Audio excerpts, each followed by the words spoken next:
আমার ভাই, আমার বাবা, প্রত্যেককে বলি, আমাকেও বলি, আপনাকেও বলি, বয়স্ক চাচা আপনাদেরকেও বলি, আপনাদেরকেও বলি, গুনাহ ছাড়েন, গুনাহ ছাড়েন, গুনাহ ছাড়েন, গুনাহ ছাড়েন, গুনাহ ছাড়েন। এই দাদা, চাচা, গুনাহ, আগুন গুনাহ।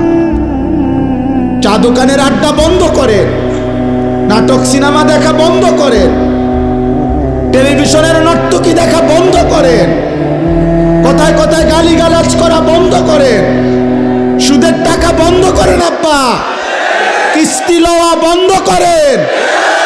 এই বুড়া মিয়া জাহান্নামে যাবেন, জাহান্নামে, জাহান্নামে। কিস্তি আপনারে জাহান্নামে নেবে, সুদ আপনারে জাহান্নামে নেবে, বিড়ি আপনারে জাহান্নামে নেবে, চা দোকানের টেলিভিশনের আড্ডা, নর্তকীর নাচ দেখা আপনারে নর্তকী নাচতে নাচতে জাহান্নামে ফেলবে, জাহান্নামে। ওয়া ইন্নাল ফুজুরা ইয়াহদি ইলান নার। আল্লাহর নবী বলেন প্রতিটা পাপ তোমাদেরকে জাহান্নামের দিকে নিয়ে যাবে, আগুনের দিকে। কিসের দিকে বলেন না? কোরআন শরীফে আছে, আল্লাহ তাআলা কোরআনুল কারীমের একটা সূরার মধ্যে 11 বার একটা কথা বলছেন, ওয়াইলুন ইয়াউমাইদিল লিল মুকাদ্দিবিন। আল্লাহ বলছেন প্রত্যেক মিথ্যাবাদী, নাফরমান, পাপী, মনে রেখো সেদিন আখিরাতে মিথ্যাবাদী, পাপী, নাফরমানদের জন্য রয়েছে জাহান্নাম। এই কথাটা এক সূরাতে আল্লাহ 11 বার বলার পর কথা শেষ করছে। শেষ কথাটা আল্লাহ তাআলা বলছে, ফাবি আইয়ি হাদিসিম বাদাহু ইউমিনুন। আমার বান্দা বলো তো আমি আল্লাহ এরপরে আর কেমনে বললে, কি বললে তুমি বিশ্বাস করবা? আল্লাহ নিজে বলছে ফাবি আইয়ি হাদিস, এরপরে আমি কি বলতাম, এরপরে বান্দা আমি আর কিভাবে বলতাম। আমি আল্লাহ জাহান্নামের এত বিস্তারিত বর্ণনা কোরআনে দিলাম, জান্নাতের এত বিস্তারিত বর্ণনা কোরআনে দিলাম, আখিরাতের এত বর্ণনা কোরআনে দিলাম, কিয়ামতের এত কথা কোরআনে বললাম, পূর্ববর্তী বহু জাতি ব্যক্তির ঘটনাবলী আমি কোরআনে বর্ণনা করলাম, যে আমার অনুগত হলে কি হয়, আমার অবাধ্য হলে কি হয়। ফেরাউনের কথাও আমি কোরআনে উল্লেখ করছি, ইউসুফ আলাইহিস সালামের কথাও আমি কোরআনে উল্লেখ করছি। আনুগত্যের পুরস্কার কি, আমার অবাধ্যতার পরিণতি কি। সেই নূহ আলাইহিস সালামের কওম থেকে আমি আল্লাহ যুগে যুগে কত জাতি, কত ব্যক্তিকে আমার নাফরমানির কারণে ধ্বংস করে দিছি, কত জাতি, কত ব্যক্তিকে আমার আনুগত্যের কারণে সম্মানিত করেছি। এগুলো আমি কোরআনে বলেছি। আমি জাহান্নামের বিস্তারিত বর্ণনা দিয়েছি, জান্নাতের কথা আমি আল্লাহ বলেছি, আমার রসুলকে আমি কেন পাঠাইছি সেটা আমি বলছি, আমার আদেশ কি আমি বলছি, আমার নিষেধ কি আমি বলেছি, আমি তোমাকে কেন বানাইছি তাও বলছি, আমি তোমার কাছে কি চাচ্ছি তাও বলছি, আমি তোমাকে আখেরাতে কি দেব তাও বলেছি, দুনিয়া তুমি কিভাবে চলবা তার বিধিবিধানও আমি বলে দিয়েছি। তো আল্লাহ যেন বলে বান্দা আর আমি কি বলতাম, তবুও কেন জাহান্নামী হইলাম।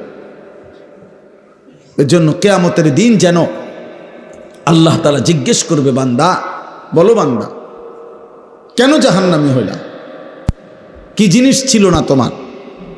তুমি কি শোনো নাই আমি তোমার রব আল্লাহ? তুমি কি শোনো নাই তোমার নবী মুহাম্মদুর রাসূলুল্লাহ সাল্লাল্লাহু আলাইহি ওয়াসাল্লাম? তুমি কি শোনো নাই তোমার কিতাব কোরআন? তুমি কি শোনো নাই তোমার ধর্ম ইসলাম? তাহলে তুমি একবারও ভাবলে না কেন, একবারও চিন্তা করলে না কেন? প্রিয় ভাই, প্রিয় ছেলেরা, তোমরা ছোট না, 14 বছর 16 বছর বাবা ছোট না। 16 বছরের সাহাবী যুদ্ধের সেনাপতি ছিলেন। 17 বছরের মুসলমান, সেই আরব থেকে এসে এই ভারতীয় উপমহাদেশে সর্বপ্রথম হিন্দু রাজা সিন্ধুর দাহির পরাজিত করে সর্বপ্রথম ইসলামের পতাকা রাজপ্রাসাদে, যিনি হিন্দু রাজার প্রাসাদে সর্বপ্রথম কালেমার পতাকা উড়াইছেন, তিনি 17 বছর বয়সী যুবক ছিলেন, মুহাম্মদ ইবনে কাসেম রাহমাতুল্লাহ। গোটা আফ্রিকা যিনি বিজয় করেছেন তিনি 22 বছরের যুবক ছিলেন, উকবা ইবনে নাফি রাদিয়াল্লাহু তাআলা। তোমরা ছোট না, তোমরা ভাবতেছো তোমরা এখনো বাচ্চা না, আব্বা বাচ্চা না। বাচ্চা হলে এত দুষ্টামি, এত গুনাহ। তুমি যদি ছোটই হও, 16 বছর বয়সেও ছোটই হও, এত নারী দেখো কেন বাপ? ছোট মানুষ এত উলঙ্গ ছবি দেখে, ছোট মানুষ এত নর্তকী দেখে, ছোট মানুষ এত নাচ গান দেখে। তুমি তো অসভ্য। এত কম বয়সে যে এত বেশি মোবাইলে নারী ছবি অশ্লীল দৃশ্য দেখো, তুমি তো লম্পট, চরিত্রহীন, তুমি তো অসভ্য, তুমি তো বেহায়া, নির্লজ্জ। তুমি যাকে দেখো মোবাইলে ছবি, সে তোমার মা না ফরমান? বলো একটা ছেলে, বলো তোমার মাকে দেখো। যদি মানুষের বাচ্চা হও, রক্তে যদি মানুষের রক্ত হয়, তো তুমি কল্পনা করো তো যে তোর মাকে এরকম দেখুক কেউ, তোর মাকে উলঙ্গ দেখুক কেউ, তোর বোনকে উলঙ্গ দেখুক, তোর মেয়েকে কেউ বিবস্ত্র দেখুক বেটা, তোর ফুফুকে দেখুক, তোর খালাকে দেখুক। তাহলে তুমি যাকে দেখছো সে কি কারো মা না?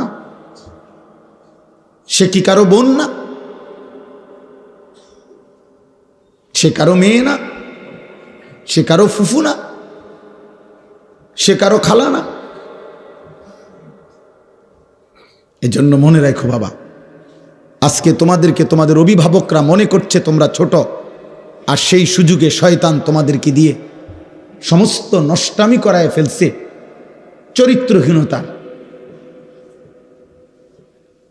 চরিত্রহীনতার, জেনার, ব্যভিচার, নারী ছবি, অশ্লীলতা, বেহায়াপনা।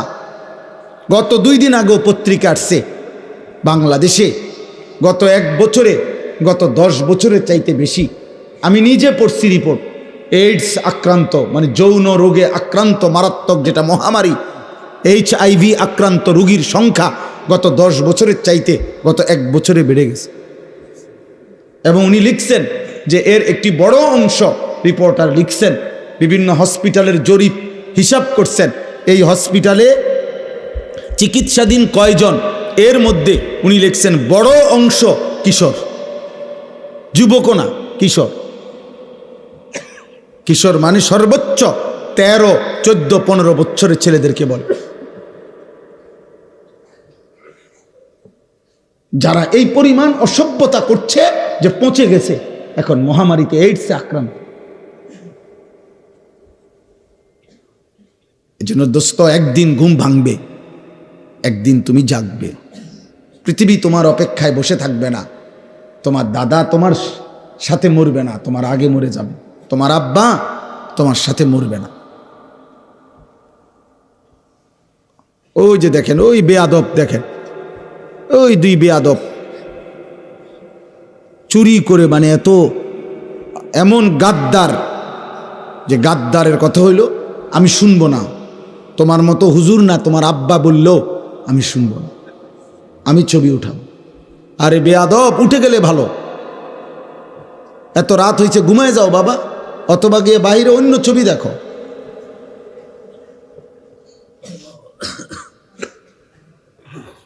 এই জন্য বললাম বাবা, এটা বুঝতে শেখো বাপ, আগামীর হায়াত অনিরাপদ হয়ে যাবে। লাম তাজহারিল ফাহিশাতু ফি কওমিন হাত্তা ইউলিনু বিহা ইল্লা ফাশা ফীহিমুত তাউন ওয়াল আওজা আল্লাতী লাম তাকুন মাদাত ফি আসলাফিহিম আল্লাযীনা মাদাউ। নবী সাল্লাল্লাহু আলাইহি ওয়াসাল্লাম বলেন, কোন সম্প্রদায়ের মধ্যে যদি জিনা, ব্যভিচার, নারী পুরুষ, ছেলে মেয়ের অবাধ মেলামেশা বেড়ে যায়, খোদার কসম নবী বলছেন, এটা যদি একদম খোলামেলা হয়ে যায়, ব্যাপক হয়ে যায়, তা আল্লাহর নবী বলেন নিশ্চিত সেই সমাজে মহামারী আসবে, তাউন, এবং এমন রোগ ব্যাধি আসবে যা তোমাদের পূর্ববর্তীদের মধ্যে ছিল না। প্রিয় ভাই, তোমাকে তো বাঁচতে হবে। আমি যে চিৎকার করি দোস্ত, আরে ছেলে তুমি তো বাঁচতে হবে আব্বা, তুমি যদি এমন হইতো যে বিপদে পড়বো আমার পাপের কারণে, আমার দাদায়, কারণ আমি তো মরে যাবো আগে, দাদা মরবো পরে, না রে আব্বা, তুমি পড়বা বিপদ। আগামীর সমাজে নিরাপদ সম্পর্ক, এটা হাদিসে আছে। কোন সমাজের মধ্যে ছেলে মেয়েরা যদি অবাধ এই নারী ছবি, অশ্লীলতা, বেহায়াপনা, উলঙ্গতা তোমাদের সবার পছন্দ হয়, তাহলে আগামী সমাজে তুমি নিরাপদ সম্পর্ক, নিরাপদ ফ্যামিলি, আগামী সময়ে তোমরা নিরাপদ বোন, নিরাপদ মেয়ে, নিরাপদ ইজ্জত, সতীত্ব খুঁজে পাবা। আল্লাহর কসম করে বলো, কসম খোদার, এটা মনীষীদের কথা। তুমি যেমন নষ্ট, তো যে তোমার বিবাহের সম্পর্কে আসবে, তো একদিন পরে হোক আর 6 মাস পরে হোক, তুমি টের পাইবা সেও দুশ্চরিত্র। সেদিন আফসুস করতে হবে না। ঠিক বলে চিৎকারের দরকার নাই বাপ, তুমি বুঝো। আমি ব্যাপক সমর্থন চাই না, আমি আখেরাত চাই, আখেরাত চাই। আমি বললাম না, এটা কিতাবে স্পষ্ট আছে। আপনারা যারা বাবারা আছেন, আপনারা খুব বেশি খামখেয়ালি করতেছেন, খুব বেশি। আপনাদের ছেলেরা, এগুলো আপনাদের ছেলে, এই ছেলেগুলো এখানে যারা এখন বসছে, আসছে, এরা নর্থ বেঙ্গল থেকে আসে নাই, পার্বত্য চট্টগ্রাম থেকে আসে নাই, খুলনা বরিশাল থেকে আসে নাই, এরা রংপুর বিভাগ থেকে আসে নাই, এরা এখানকার আশেপাশে সর্বোচ্চ 10 কিলোমিটার 20 কিলোমিটার জায়গার ছেলে।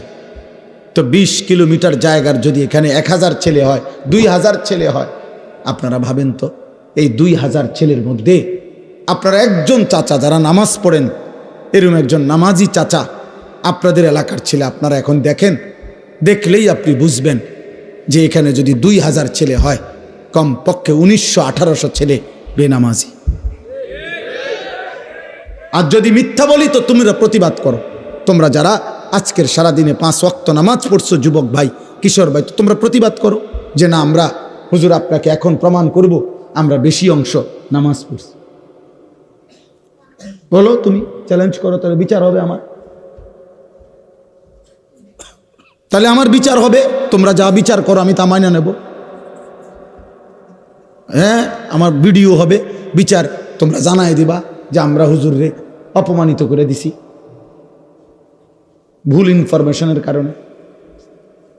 তাহলে একটি 92 থেকে 95% সংখ্যাগরিষ্ঠ মুসলিম দেশে, যেখানে চারিদিকে মসজিদ মাদ্রাসা, প্রতি ওয়াক্তের নামাজের আজান মাইকে হয়, হিন্দুস্তানের এমন অসংখ্য প্রদেশে, ইন্ডিয়ার মুসলমানের ওইখানের হিসাবে সংখ্যালঘু যদিও, আমাদের এখানের হিসাবে বেশি। বোঝেন নাই কথা? ইন্ডিয়ার মোট জনসংখ্যার কারণে হলো মুসলমান কম, কিন্তু আমাদের বাংলাদেশের সব মিলানোর চাইতে যে পরিমাণ, তার চাইতে ইন্ডিয়ায় মুসলমান বেশি। আমি নিজে ইন্ডিয়ায় তো ছিলাম 8 দিন 2022 সালে, আরও একবার গেছি 2018 সালে চিকিৎসার জন্য। তাহলে আমি তো ইন্ডিয়ার এমন প্রদেশে গেছি যেই প্রদেশের মুসলমান আছে কিন্তু কোনো মসজিদে প্রকাশ্যে আজান দেওয়া নিষিদ্ধ, এরকম বহু জায়গা আছে। কোথাও কোথাও আবার অনুমতি আছে অল্প কিছু জায়গায়।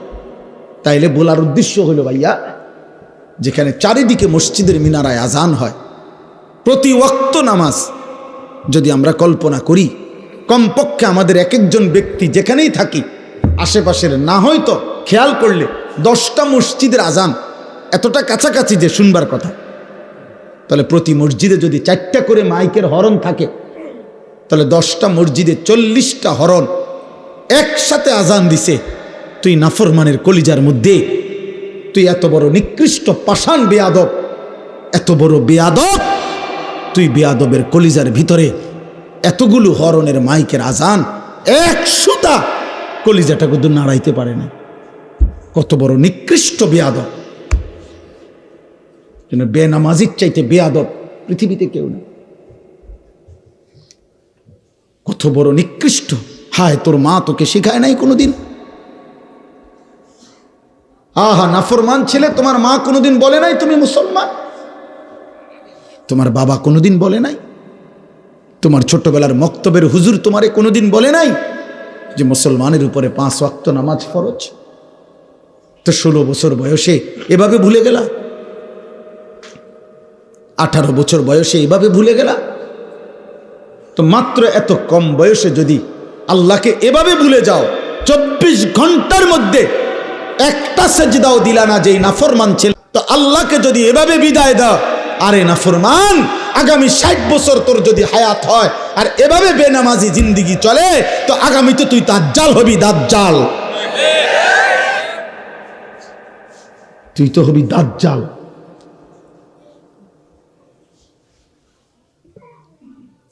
কত নারী দেখবি বেটা, কত উলঙ্গ ছবি দেখবি। একদিন কোমরের ক্ষমতা আর লজ্জাস্থানের ক্ষমতা নষ্ট হয়ে, যৌবনের সক্ষমতা নষ্ট হয়ে, তখন পথে পথে ঘুরবা আর রাতের আধারে একাকী কাঁদবা, আর ঘর আর সংসার জাহান্নামের টুকরা হয়ে ধাউ ধাউ আগুন জ্বলবে। আমি বললাম, আমার নাম মনে রাখো। আলহামদুলিল্লাহ, আমি এই বিষয়ে কিশোর যুবকদের যাবতীয় বিষয় নিয়ে আমার জিন্দিগির 24 ঘন্টার মেইন সাধনা, আমি এই নিয়েই পড়ি সারাদিন, সারা পৃথিবীর খোঁজ খবর, রিপোর্ট, এগুলো জানতে চেষ্টা করি।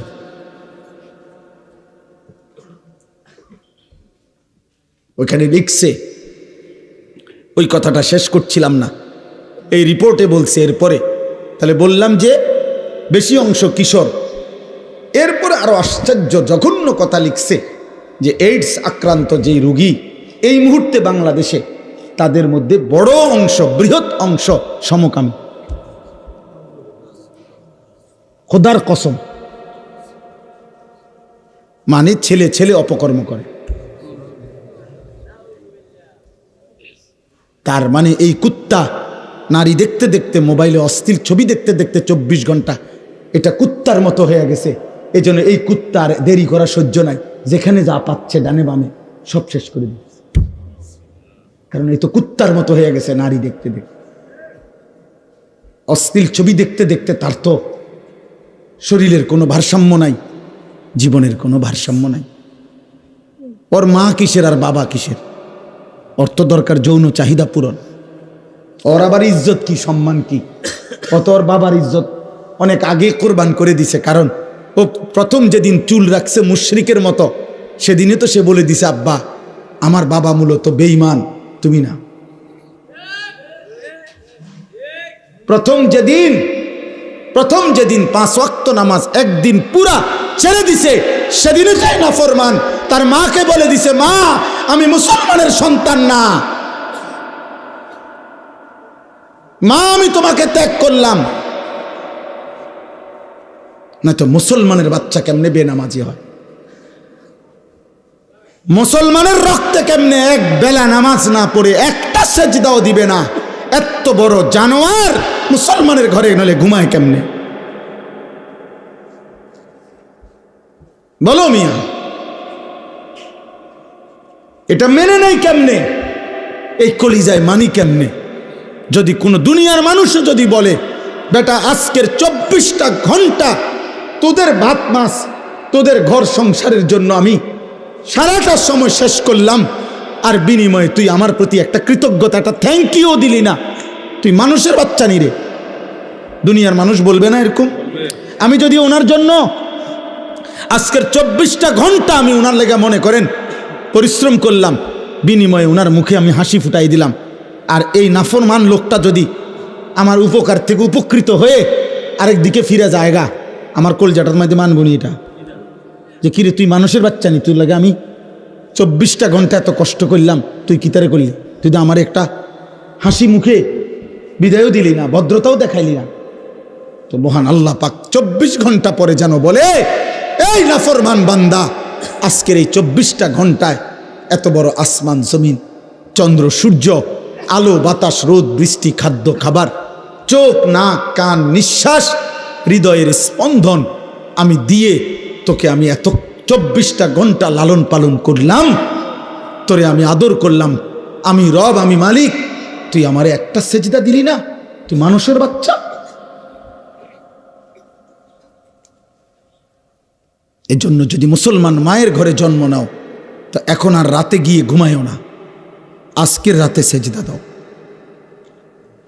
যদি মায়ের পবিত্র রক্ত, পবিত্র দুধ পান করে থাকো, বুঝছো মিয়া?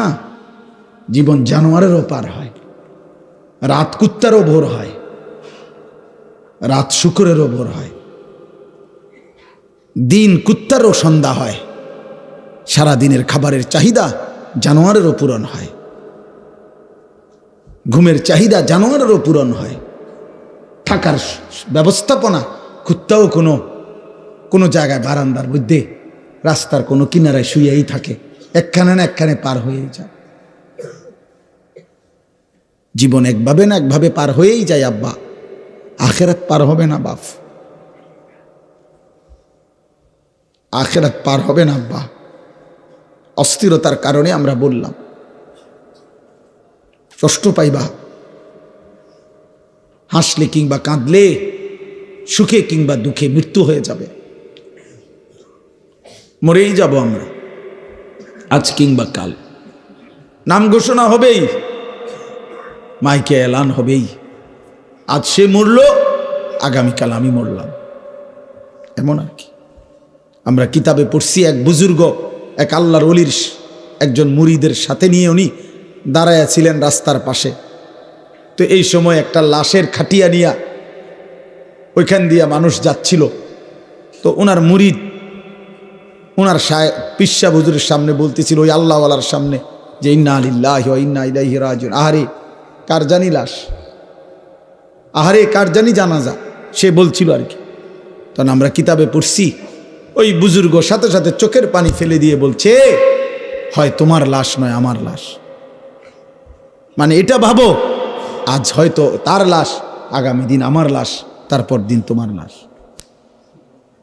সিরিয়াল আসবেই, নাম ঘোষণা হবেই, আজ না হয় কাল। প্রতিদিন প্রিয় ভাই, প্রিয় ছেলে, প্রিয় বাবা, প্রতিদিন তোমার বয়সী যুবক মৃত্যুবরণ করে। প্রতিদিন রোড অ্যাক্সিডেন্টে কিশোর যুবক মারা যায়, প্রতিদিন মোটর সাইকেল অ্যাক্সিডেন্টে কিশোর যুবকের পাও ভেঙে যায়, প্রতিদিন কবরে নওজোয়ান দাফন হয়, মাটিতে দাফন হয়, দাফন হয়। এই জন্য মৃত্যু নিশ্চিত। ওয়াজাআত সাকরাতুল মাউত বিল হক। আল্লাহ বলে, বান্দা মনে রেখো, সত্য সত্য মৃত্যুর যন্ত্রণা আসবে। ফালাউলা ইযা বালাগাতিল হুলকুম ওয়া আনতুম হিনা ইদিন তানদুরুন ওয়া নাহনু আকরাবু ইলাইহি মিনকুম ওয়ালাকিন লা তুবসিরুন। আল্লাহ বলে, বান্দা মালাকুল মউত আজরাইল যখন রুহুটা টান দিবে আর কণ্ঠনালীর কাছে যখন এসে আটকায় যাবে, তখন ছটফট করবে, আর তোমাদের আত্মীয় স্বজন চারিদিকে অবাক নয়নে তাকিয়ে থাকবে। আমি আল্লাহ তখন সেখানেই থাকব। যদি কারো ক্ষমতা থাকে তো তোমাদের ওই মুমূর্ষ মৃত্যু পথযাত্রী ব্যক্তিকে তোমরা নিয়ে নাও, আমি আল্লাহ তাকে এখন মৃত্যু দেব, তোমরা পারলে রেখে দাও। আল্লাহ চ্যালেঞ্জ করছে, ফালাউলা ইন কুনতুম গায়রা মাদিনিন। আল্লাহ বলেন, যদি বলো আখিরাত হবে না, যদি মনে করে থাকো না ফরমান পরকাল বলতে কিছু নাই, তারজিউনাহা ইন কুনতুম সাদিকিন, তাহলে তোমাদের স্বজনকে ফিরিয়ে রাখো, তোর আব্বারে রেখে দে, ওই যে তোর বাপ মরে যাচ্ছে। আল্লাহ বলেন, আমি তাকে এখন কবরের দিকে নেব, তুই তাকে দুনিয়ায় রেখে দে। আমি এখন তাকে মৃত্যু দেব, তুমি পারলে বান্দা তাকে রেখে দাও। পারবা তো বাপ? কথা বলে না। হাত্তা ইদা জাআ আহাদাহুমুল মাউতু ক্বালা রাব্বিরজিউন। আল্লাহ বলে, যখন নাফরমানের মৃত্যুর সময় হয়, আজরাইল যখন এসে সামনে দাঁড়ায়, তখন নাফরমান চিৎকার দিয়ে বলে, আল্লাহ একটা বারের জন্য আমারে দুনিয়ায় থাকতে দেন, আর কিছুদিন থাকতে দেন, লাআল্লি আমালু সালিহান ফীমা তারাকতু। যে আমলগুলো আল্লাহ ইতিপূর্বে করি নাই, সবগুলো নেক আমল এবার যদি থাকতে পারি করব। কাল্লা, আল্লাহ বলবেন না, কখনোই না। আল্লাহ আমাদেরকে বুঝ দান করে।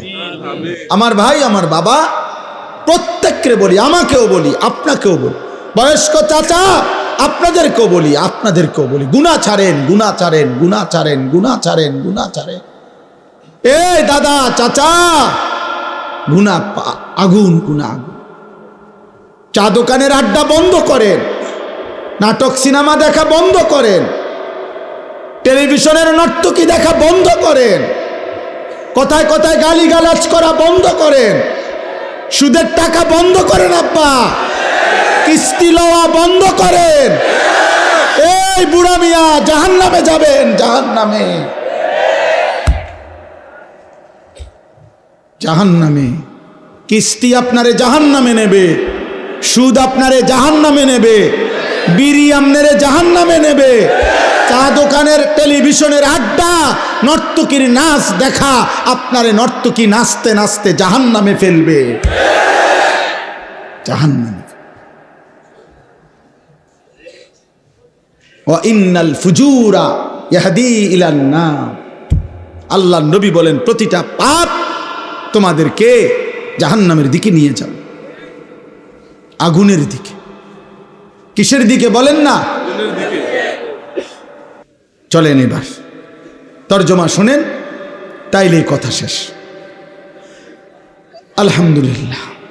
আল্লাহ তাআলা বলেন, وقالوا أإذا ضللنا في الأرض أإنا لفي خلق جديد। এই আর 10টা মিনিট, এর ভিতরেই মুনাজাত করে দেব ইনশাআল্লাহ। আল্লাহ তাআলা বলেন, মক্কার কাফেররা, কুরাইশরা নবীজি যখন কালেমার দাওয়াত দিচ্ছিলেন, তখন প্রতি মুহূর্তে নবীজি আখিরাতের কথা বলতেন। এটা বলতেন, আমাদের প্রত্যেকের মৃত্যুর পরে আল্লাহ আমাদেরকে কবর থেকে একদিন নির্দিষ্ট সময়ে হাসরের ময়দানে উঠাবেন। এটা আল্লাহ বলতেন, নবীজি শুনাইতেন।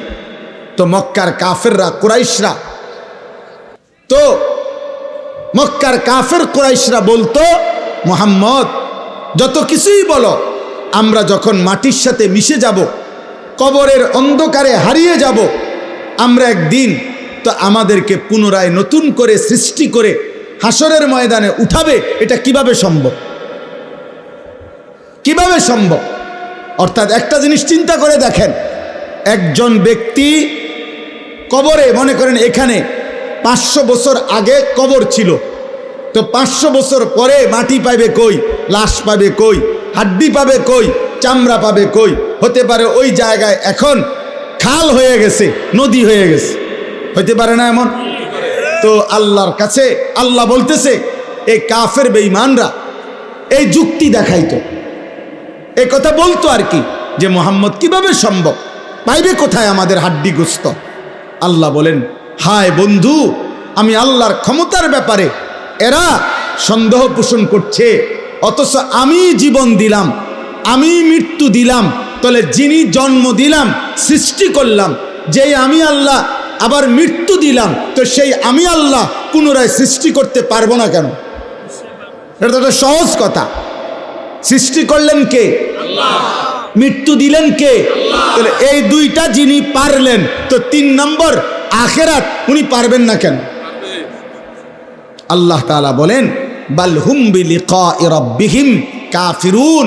হে বন্ধু, মনে রাখবেন, সমস্ত কাফের মুশরিকদের বক্তব্যের মূল কাহিনী হলো, মূল ঘটনা হলো, তারা আখিরাত বোঝে না, এটা না, আখিরাত বুঝে, বরং ওরা এটা বুঝে যে আখিরাত মেনে নিলে গুনাহ ছেড়ে দিতে হবে, আখিরাত মেনে নিলে আল্লাহর ইবাদত করতে হবে, আখিরাত মেনে নিলে আল্লাহর মুখোমুখি হইতে হবে, আখিরাত মেনে নিলে ফুলসিরাত পার হইতে হবে, আখিরাত মেনে নিলে আমলনামা হাতে নিতে হবে, আখিরাত মেনে নিলে নিজেদের জিন্দিগির অসভ্যতা ছেড়ে দিতে হবে।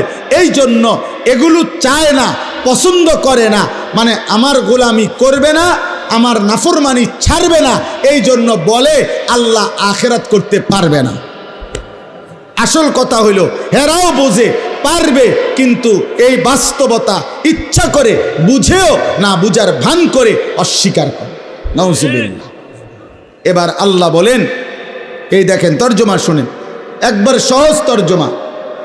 আল্লাহ তাআলা বলেন, কুল, হে নবী আপনি বলে দেন, ইয়াতাওয়াফাকুম, আরে ভাই কথা বলো না, বাবা কথা বলো না, যারা দূরে যাচ্ছ যাও, কোনো সমস্যা নাই, কথা বলো না আব্বা। কুল ইয়াতাওয়াফাকুম মালাকুল মাউত আল্লাযী বুক্কিলা বিকুম, এ শুধু অনুবাদ বললে আপনি বুঝবেন। আল্লাহ বলেন, হে নবী আপনি বলে দেন, তোমাদের প্রত্যেককে আমি আল্লাহর পক্ষ থেকে নির্ধারিত ফেরেশতা মালাকুল মউত আজরাইল তোমাদের মৃত্যু ঘটাবেন, জান কবজ করবেন, মানো কিংবা না মানো, ঘুমে থাকো সজাগ থাকো, হাসো কিংবা কাঁদো, রাতে কিংবা দিনে, একাকী কিংবা প্রকাশ্যে, সুখে কিংবা দুঃখে, রাজপ্রাসাদে কিংবা কুড়ে ঘরে, আমি আল্লাহর হুকুমে আজরাইল তোমাকে মৃত্যু ঘটাবেই ঘটাবে, জান কবজ করবেই করবে কিনা বলেন? মৃত্যু হবে তো? ইতিপূর্বের মানুষগুলোর মৃত্যু হয়েছে তো, তাহলে আমাদের মৃত্যু হবে না কেন? আমার দাদা মরলো কেন, আমি মরবো না কেন? আমার বাপ মরলো কেন, আমি মরবো না কেন? তার মানে পূর্বসূরীরা মারা গেছেন, আমরাও মৃত্যুবরণ করব। সুম্মা ইলা রব্বিকুম তুরজাউন, আল্লাহ বলেন অতঃপর তোমাদের সকলকে আমি আল্লাহর সামনে কিয়ামতের দিন একত্র করা হবে। তাইলে এই দুইটা কথা, এটাই মূল কথা। আল্লাহ বলে, বান্দা আজ যেমন চোখে দেখছ মৃত্যু হবে, এটা যেমন চোখে দেখার কারণে মেনে নিচ্ছ, অচিরেই এটাও শুনো আখিরাত হবে, সেটাও চোখে দেখবা, সেদিনও তুমি মানতে চাইবা, আবার আসতে চাইবা, কিন্তু আমি আল্লাহ ফেরত দেব না। এই দেখেন এরপরের আয়াত, আল্লাহ বলেন, ওয়ালাউ তারা ইদিল মুজরিমুনা নাকিসু রুউসিহিম ইনদা রাব্বিহিম, বন্ধু নবী আমার, সেদিন হাসরের ময়দানে দেখবেন এই আমি আল্লাহ যাদেরকে একত্র করছি, এই নাফরমান পাপীরা, অবাধ্য মুশরিক বেঈমান পাপী, আমার অবাধ্য বান্দারা, আমি আল্লাহর সামনে মাথা নুয়ে লজ্জায় অপমানে দাঁড়িয়ে থাকবে। এক, দাঁড়িয়ে কি করবে? বলবে আল্লাহর কাছে, রব্বানা আবসারনা ওয়া সামি'না, আল্লাহ আজকে গোটা হাসরের ময়দান আমি নিজ চোখে দেখলাম, ওয়া সামি'না, নিজ কানে সব কথা শুনলাম, ইন্না মুকিনুন, আজ আমি পুরা বিশ্বাস করলাম, ফারজি'না না'মাল সালিহান, অতএব এই আখিরাত থেকে, হাসরের ময়দান থেকে আপনি আমারে আরেকবার দুনিয়ায় পাঠান, এবার যদি পাঠান আমি নেক আমল করব। কি শূন্য কি বলা উচিত? সুবহানাল্লাহ। কি লেগে সুবহানাল্লাহ? বুঝেন নাই হিসাবটা?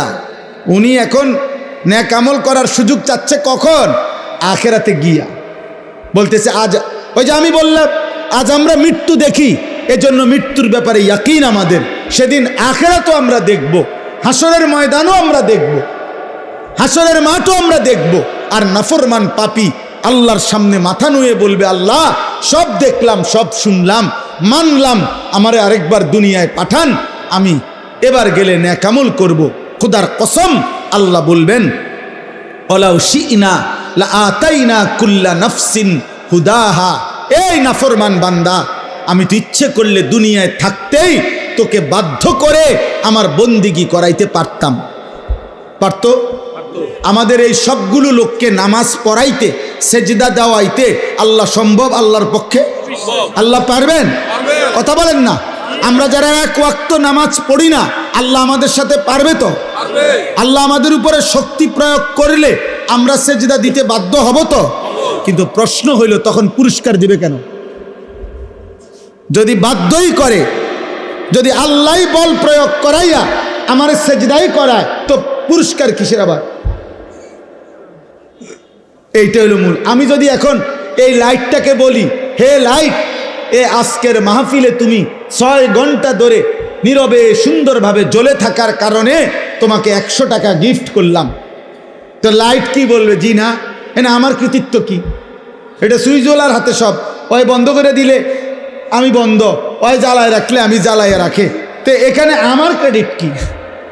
আমার কীর্তন পুরস্কার দিবে? পৃথিবীর কেউ এই জন্য লাইটকে পুরস্কার দিবে না। তাইলে আল্লাহ যদি আমাদেরকে জবরদস্তি করে বাধ্য করাইয়া বন্দিগি করায়, আজকে যারা যারা আমরা নামাজ পড়ি নাই, মনে করেন ভাই আমরা ঘুমের সময় যদি ফেরেশতা একটা থাপ্পড় মারে, একটা চটকনা থানা চটকনা মারে যে ওঠ একটা সেজদা দে, এক থাপ্পড়ে তো তার 14 গোষ্ঠী আর কোনোদিন নামাজ ছাড়বে না। ফেরেশতার শক্তি তো অসম্ভব। এই জন্য বললাম, তা আল্লাহ বলেন আমি চাইলে তো পারতাম বান্দা, জোর করে তো তোমারে বন্দিগি করাইতে পারতাম, কিন্তু তখন আমি পুরস্কার দেব কেন? তখন আমি পুরস্কার দেব কেন? এই জন্য আল্লাহ বলেন আমি তো সেদিন দুনিয়ায় কোরআনের মাধ্যমে, নবী রাসূলের মাধ্যমে, আমার ওয়াহির মাধ্যমে, কত লক্ষ উলামায়ে কেরামের মাধ্যমে, কত ওয়াজ, কত মাহফিল, কত জুমার বয়ান, কত চোখের পানির বিনিময়ে আমি তোমার কাছে কথা পৌঁছাইছিলাম যে বান্দা আমারে না দেখে, আখিরাত না দেখে তুমি আজকে দুনিয়ায় আমার গোলামি করো, বন্দিগি করো। আজকে আখিরাতে আমি ইচ্ছে করেছিলাম, চেয়েছিলাম তুমি দুনিয়ায় আমারে সেজদা করবা, আজ আমি আখিরাতে নিজ হাতে তোমার হাতে পুরস্কার তুলে দেব। কিন্তু তুমি আমার কথার কদর করলা না, তুমি আমার কথা পাত্তা দিলা না। ওয়ালাকিন হাক্কাল কাউলু মিন্নি লাআমলা আন্না জাহান্নামা মিনাল জিন্নাতি ওয়ান নাসি আজমাইন। অতএব হে নাফরমান, আজ আমার চূড়ান্ত ফয়সালা, আমি আল্লাহ তোমার মতো নিকৃষ্ট নাফরমান বেঈমান মানুষ এবং জিন দিয়ে আমার জাহান্নাম পূর্ণ করব, পূর্ণ করব। আজ আমি মাফ করব না, বিচার করব। সেদিন আমি দুনিয়ায় মাফ করতে চেয়েছিলাম, আল্লাহ এখন আমাদেরকে মাফ করবে এ কথা বলছি কিনা? কথা বলেন না কেন? এ আজকেও মনে করো তোমরা যতগুলো ছেলে, যে কয়জন এখনো আসো, তোমরাও যদি খুদার কসম আল্লাহর উপরে ঈমান ঠিক রেখে শিরিক মুক্ত হয়ে যদি তোমরা তোমাদের পিছনের জিন্দেগির গুনাহ, বেনামাজি জীবন, গুনার জীবন থেকে তওবা করে এক ফোঁটা চোখের পানি ফেলতে পারো, খুদার কসম আল্লাহ বলে আমি তোমার 90 বছরের গুনাহ একসাথে মাফ করে দেব। আসমান পরিমাণ গুনাহ মাফ করে দেব, পাহাড় পরিমাণ গুনাহ মাফ করে দেব, সমুদ্রের ফেনা পরিমাণ গুনাহ মাফ করে দেব। তো আল্লাহ তো এখন মাফ করতে রাজি কিনা? বলে না? আমরা আপনাদেরকে বলছি কিনা? কোরআন বলছে কিনা? নবীজি শুনাইছে কিনা? তো এত কিছুই আপনাদের কলজা লড়াইতে পারলো না। আল্লাহ বলেন সেদিন আমি বলছিলাম তো বান্দা, কিন্তু আজ আমি হাসরের ময়দানে মাফ করব না। আজ তো বিচারের দিন, আজ যার যা প্রাপ্য তাই পাবা, যার যা প্রাপ্য তাই পাবা। আজকে হিসাবে জান্নাত আসলে জান্নাত, হিসাবে জাহান্নাম আসলে জাহান্নাম। আজ ওজনে যা আসে তাই, আজ কোনো কথা নাই, আজ কোনো কথা নাই। এই সর্বশেষ কথা হলো ফাযুকু বিমা নাসিতুম লিকা ইয়াউমিকুম হাদা ইন্না নাসিনাকুম। বাফ, আল্লাহ যখন এই কথাটা বলে ফেলবে তখন একজন জাহান্নামী ব্যক্তির আর কোনো ভরসা থাকবে না। জাহান্নামী ব্যক্তিকে আল্লাহ সর্বশেষ বলে ফেলবে, হে আমার নাফরমান বান্দা, দুনিয়ার জীবন থাকতে তুমি আমার আখেরাতকে, আজকের এই দিনকে ভুলে গিয়েছিলে, আজ আখেরাতে আমি আল্লাহ তোমাকে ভুলে গেলাম। যাও তোমার বন্ধুদেরকে ডাকো, তোমার যারা মাস্তান বাহিনী সান্দাবাস তা করে ডাকো, তোমার না সাফাতি আছে, রামদা আছে, ডাকো। ওই যে দেখেন দোস্ত, এটা অসভ্যতা। প্রাপ্তবয়স্ক ছেলে, বালেক ছেলে একজন আরেকজনকে জড়াইয়া ধরা, এটা অসভ্যতা, এটা অশ্লীলতা, এটা বেহায়াপনা, এটা নোংরামি, এটা নোংরামি, এটা শাহওয়াতের গোলামি। হাইসো না, তামসা মনে করো না, নিজেরে নিজে নষ্ট করে দিও না। আমি বললাম কমপক্ষে 15 বছর থেকে 14-র পরে 15 বছর বয়স যখন ছেলেটার হয়, তখন সে বালেগ হয়, তার বীর্যপাত হয় যে কোনো সময়, তখন সে প্রাপ্তবয়স্ক, তার উপরে গোসল ফরজ হয়, তখন তার ভিতরে যৌন চাহিদা পূর্ণ থাকে। তখন থেকে, সেই থেকে যেই সমস্ত ছেলে পেলে এরকম প্রচণ্ড আকর্ষণে একজন আরেকজনকে জড়ায়া ধরে, এটাও সমকামিতার অংশ, এটা গুনার অংশ। এটা ভালোবাসা না, এটা বন্ধুত্ব না, এটা অবৈধ, এটা অসভ্যতা। তুমি তাকে এইভাবে প্রচণ্ডভাবে জড়িয়ে ধরবা কেন? বলবেন আপনি হুজুররা একটু বেশি বাড়াবাড়ি। না, বাড়াবাড়ি না, বাড়াবাড়ি না। তোমারে জাহান্নাম থেকে মুক্তি দেওয়া, তোমারে ফিরাবার চেষ্টা করা, বাপ, ফেরাবার চেষ্টা করা। এই জন্য দুস্থ কোরআনুল কারীমে আল্লাহ বলছে ওয়ালা তাকরাবুজ জিনা, শুধু জিনা করো না এটা বলে নাই, আল্লাহ বলছে যতভাবে হইতে পারে জিনা, ব্যভিচার, নিজের এক কথায় লজ্জাস্থানের যেই কোনো গুনাহ হইতে পারে তার কাছেও যেও না, কাছেও যেও না। এজন্য কোনো মেয়েকে দেখলে তো আর আমি তার সাথে জিনা করি নাই না, এটা ধীরে ধীরে তোমাকে জিনার দিকে নিয়ে যাবে, এর সাথে হোক আর অন্য কারোর সাথে। কমপক্ষে না পারলে মন তো চাইবে, কমপক্ষে হারাম কল্পনা তো জাগবে।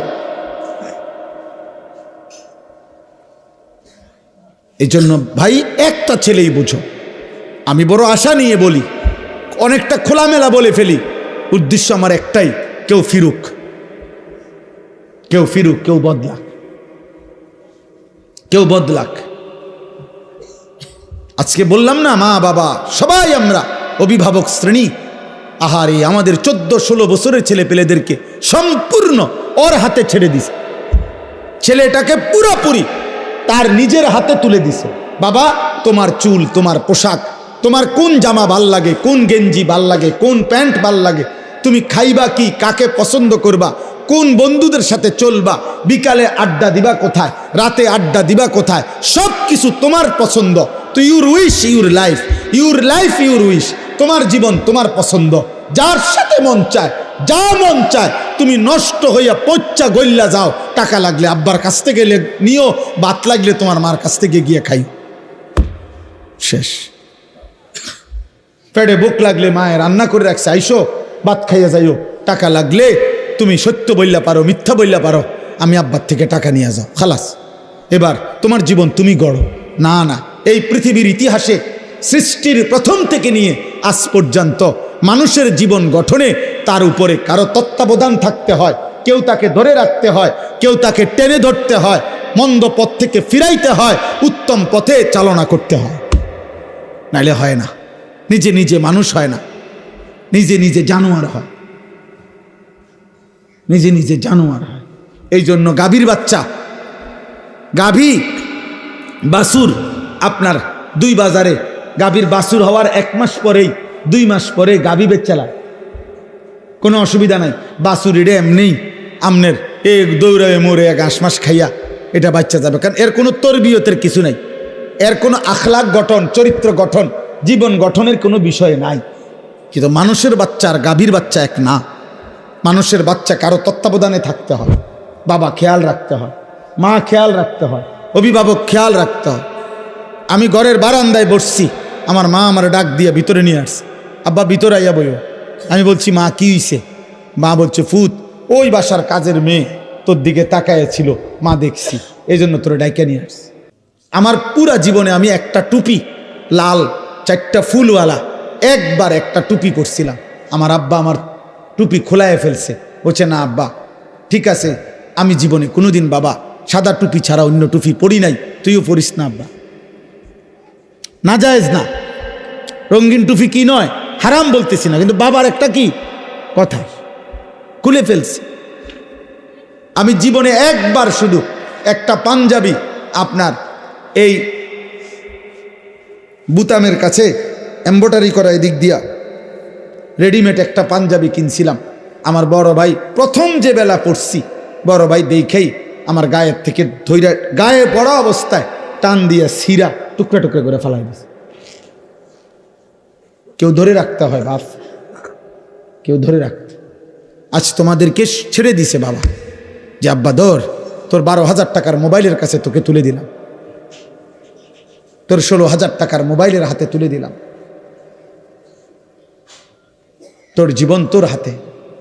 যার কারণে বদনসিব সন্তান আর কোনোভাবেই আল্লাহও চেনে না, আখেরাতও চেনে না, ডানও চেনে না, বামও চেনে না, কর্তব্যও চেনে না, করণীয় বুঝে না, কি খায় কি করে কার মতো চুল রাখে বলতেও পারতো না। বাস্তবতা এটা, মানে তার তো কোনো অভিভাবক নাই। কে তার চুল ঠিক করে দিবে? কে তার চেহারা ঠিক করে দিবে? কে তাকে বুঝায় দিবে যে দাড়ি লম্বা করো? কে তাকে বুঝায় দিবে মুছ ছোট করো? কে তাকে বুঝায় দিবে টয়লেট পেপার ব্যবহার করো? আমি তো আলহামদুলিল্লাহ আমার 9 বছরের বাচ্চাকেও এখনো বলি, আব্বু টয়লেট পেপার নিছো কিনা? ওরে বারবার মনে করাই দিছি। ফজরের নামাজে আলহামদুলিল্লাহ এমনি বুঝাচ্ছি, দাঁড়ায় থাকি তো ছেলে আমার উঠলে বাপ্পু তজু করে তো মসজিদের জামাতে যাইতে চেষ্টা করি। এটা আমার জিম্মাদারি। আপনাদেরকে কিছু বলা, এটা যদি আমার দায়িত্ব হয়, আমার সন্তানকে ঈমান আমল শিখানো, আমার বিবির ঈমান আমলের দিকে নজর রাখা, আমার মেয়ের ঈমান আমলের দিকে নজর রাখা, খোদার কসম এটা আমার আপনাদের চাইতে বেশি দায়িত্ব। আপনাদেরকে বলা এটার চাইতে ওইটা আমার কি বেশি দায়িত্ব। অতএব শেষ কথা এটাই, অযুকু আযাবাল খুলদি বিমা কুনতুম তা'মালুন। আল্লাহ বলে, বান্দা সেদিন তুমি আমাকে ভুলে গেছিলে, আজ আখিরাতে আমি তোমাকে ভুলে গেলাম। অতএব অনন্তকালের জন্য আযাবাল খুলদ, খুলদ মানে অনন্তকাল, অনন্তকালের জন্য তুমি তোমার মন্দ কর্ম নাফরমানির বদলায় জাহান্নামের আযাব ভোগ করতে থাকো। যা নাফরমান, আজ তোকে আমি চিনি না, যা এবার তোর কোন বাপ থাকলে তুই বল গিয়া তোর বাপের সুপারিশ করতে, যা তোকে জাহান্নাম থেকে বাঁচাই। আল্লাহ যদি কারো জাহান্নামের ফয়সালা দেয় তাকে ফিরাবে কে? নবী তো সুপারিশ করবে, নবী ফয়সালা দেবে না। আপনি না বুঝলে আবার জিগায়েন বালা হুজুরে, বুঝের হুজুরে জিজ্ঞাসা করে, বুঝমান আলেমকে। নবী সাল্লাল্লাহু আলাইহি সাল্লাম সুপারিশ করবে। সুপারিশ মানে ফয়সালা, সুপারিশ মানে আবেদন, আবেদন। দরখাস্ত মানে ফয়সালা। দরখাস্ত কারো কাছে দিতে হয়, অন্য কেউ এটা কি করে? মঞ্জুর করে। তো নবী তো সুপারিশ করবেন, ফয়সালা দেবে কে? আল্লাহ, আল্লাহ, আল্লাহ। এজন্য নবীজিকে আল্লাহ বলছে, বন্ধু এ পরিমাণ আমি জাহান্নাম থেকে মুক্তি দেব, আপনার উম্মত জান্নাতে আমি এত বেশি পরিমাণ দেব, আপনার মুখে হাসি ফুটবে, আপনারে খুশি করাবো, আপনারে নারাজ করব না। আল্লাহ আমাদের প্রত্যেককে ঈমান আমল দান করেন। আল্লাহ আমাদের প্রতিটা সন্তানকে কবুল করেন। এই মাদ্রাসা আল্লাহ কবুল করেন, এই এতিমখানা আল্লাহ কবুল করেন। এই মাদ্রাসা আল্লাহ সরকারি মাদ্রাসা, এখন দাখিল না আলিম, দাখিল মাদ্রাসা আল্লাহ কবুল করে নেন। আলহামদুলিল্লাহ আমার ভাই হাফিজ ইয়াসিন ভাই, মৌলানা ইয়াসিন ভাই দীর্ঘদিন যাবত এই মাদ্রাসা হেফজখানা নিয়ে মেহনত করছে। আলহামদুলিল্লাহ সেই নাসির ভাই যখন আমার কাছে গেছিলেন, বলছিলেন, সেই থেকে নিয়ে নিয়মিত আমরাও মাঝে মধ্যে যখনই সুযোগ পাই আসতে চেষ্টা করি। আজকেও সেই সূত্রে আসলাম। আমরা আপনাদেরকে ভালোবাসি, আপনারাও আমাদেরকে মহব্বত করেন, আমরা জানি।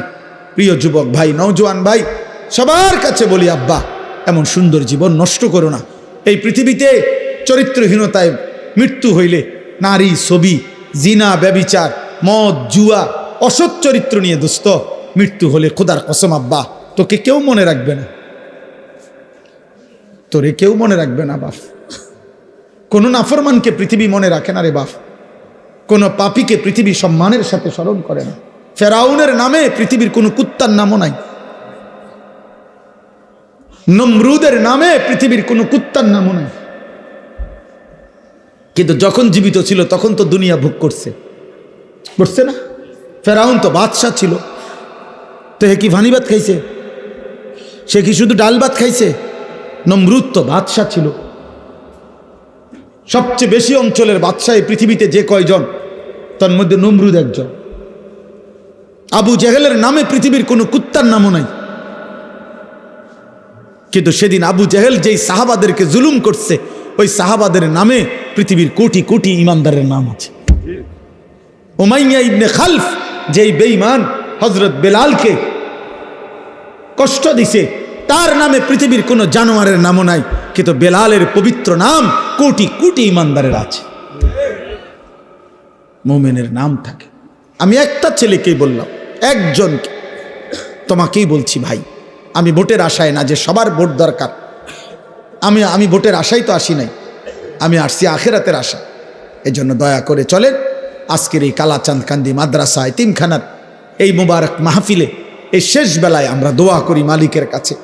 আর প্রত্যেকটা ভাই, যুবক, কিশোর, বয়স্ক বাবা নিজ নিজ ঈমান, আমল, আখিরাতের জন্য, গুনাহ ছেড়ে দেওয়ার জন্য আমরা দোয়া করি। ছেলেরা তুমি ফিকির করো, আল্লাহ বরকত দেবে ইনশাআল্লাহ।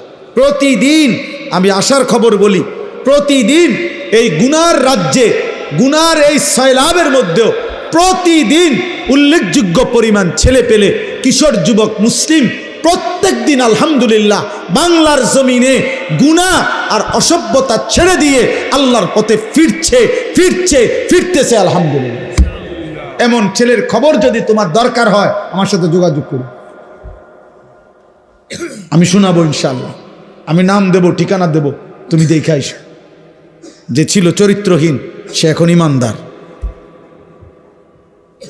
যে মেয়ে ছাড়া, নারী ছাড়া বুঝতো না, সে এখন পাক্কা তাহাজ্জুদের রাত গভীরে চোখের পানি ফেলে সেজদা দেয়। মনে করো না 2-4 জন ফালতু লোকের কারণে, 2-4 জন চরিত্রহীনের কারণে পৃথিবী, ইসলাম আটকায় যাবে না। বাস, ইসলাম আছে, ইসলাম থাকবে, আল্লাহর দিন থাকবে। আবু জেহেল সেদিন বিরোধিতা করছে, আবু জেহেল নাই, ইসলাম আছে। আবু লাহাব নাই, ইসলাম আছে, আছে না? এই জন্য আমাদের কেউ যদি না মানি, এ কারণে ইসলাম ঠকবে না, দিন ঠকবে না, আল্লাহর কোরআন ঠকবে না। কে ঠকবে? আমরা, আমি ঠকব। আল্লাহ আমাদেরকে মাফ করে দেন। আমার জন্য দোয়া করবেন, আমার মাদ্রাসার জন্য দোয়া করবেন। আমার যে ছোট্ট মাদ্রাসা কুমিল্লা ক্যান্টনমেন্ট ময়নামতি সাহেবের বাজার, প্রতি মাসের 2য় শনিবার মাসিক ইসলাহি মাহফিল হয়। আগামী শনিবার 13ই ডিসেম্বর ইনশাআল্লাহ সকাল 10টা থেকে 12:30 পর্যন্ত মহিলাদের জন্য বয়ান হয়। আসর থেকে এশা পুরুষদের জন্য বয়ান হয়। ছেলেদেরও দাওয়াত দিলাম, বাবাদের কারো সুযোগ থাকলে যাওয়ার চেষ্টা করবেন। আমার একটা দোয়া চাই বিশেষভাবে। আমি একটা 1 মিনিটে বলি, আমার জীবনের একটা বড় স্বপ্ন, মুসলিম কিশোর, যুবক ছেলেরা আল্লাহর দিকে ফিরবে, আল্লাহর দিকে ব্যাপকভাবে ফিরবে, নামাজি হবে, আগামী দিনে ইনশাআল্লাহ মাহদির পক্ষে লড়বে, এমন একটা স্বপ্ন আশা নিয়ে মুসলিম কিশোর যুবকরা যেন ব্যাপকভাবে ওযু, নামাজ, ঈমান, আমল, আখলাক, চরিত্র শিখতে পারে। এজন্য আমি একটা ভিন্ন উদ্যোগে আমার মাদ্রাসায় 118 শতক জায়গা একসাথে আমি কিনছি, প্রায় 2.5 কোটি টাকার উপরে জায়গার দাম, মাটির দাম।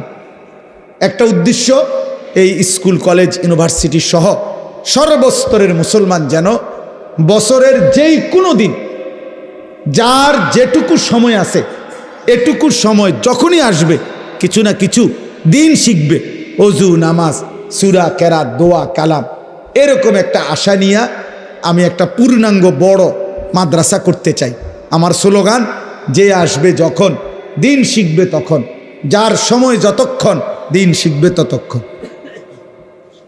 শুক্রবার অনেকের ছুটি আছে, শনিবার অনেকের ছুটি আছে, কোনো পরীক্ষার বন্ধ আছে, সে ওযু শিখুক, নামাজ শিখুক। আলহামদুলিল্লাহ আমরা গত এই 1 বছরে আপনার 2 বার আমরা স্কুলের ছেলেদের জন্য আমাদের মাদ্রাসায় কোর্স করাইছি।